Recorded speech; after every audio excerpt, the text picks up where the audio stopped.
আসসালামু আলাইকুম সম্মানিত শিক্ষার্থী, কেমন আছেন আপনারা? আশা করি ভালো আছেন। তো আবারও কিন্তু জাতীয় বিশ্ববিদ্যালয়ের অধীনে যেসব পরীক্ষা অনুষ্ঠিত হবে, মানে 24 তারিখে ছিল এবং 25 তারিখে ডিগ্রির পরীক্ষা ছিল। 24 তারিখে মূলত অনার্সের পরীক্ষা ছিল, সেই পরীক্ষাগুলো কিন্তু স্থগিত করা হয়েছে বন্যার কারণে। তো এখানে লক্ষ্য করলে দেখতে পারবেন, আমার কাছে যে নোটিশটি আপনারা বর্তমানে দেখতে পাচ্ছেন, এখানে বলা আছে সংশ্লিষ্ট সকলকে জানানো যাচ্ছে যে দেশের বিভিন্ন অঞ্চলের বন্যা পরিস্থিতি অবনতি হওয়ার কারণে জাতীয় বিশ্ববিদ্যালয়ের অধীনে আগামী 24 এবং 25 তারিখের পরীক্ষা, অনার্স এবং ডিগ্রির পরীক্ষা স্থগিত করা হলো। এই স্থগিতকৃত পরীক্ষাগুলো পরবর্তী সময়ে জানানো হবে। কবে পরীক্ষা হবে সেগুলোর কিন্তু এখনও কোনো নির্দিষ্ট কোনো তারিখ বা বার দেয়নি।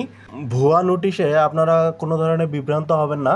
জাতীয় বিশ্ববিদ্যালয়ের অফিসিয়াল যে ওয়েবসাইট রয়েছে nu.ac.bd, এই ওয়েবসাইটে গেলে কিন্তু আপনাদের যে কবে পরীক্ষা হবে এই স্থগিতকৃত পরীক্ষাগুলো, সেগুলো নোটিশ দেওয়া হবে। নোটিশ আকারে আবারও পরবর্তী সময়ে আপনাদের জানানো হবে।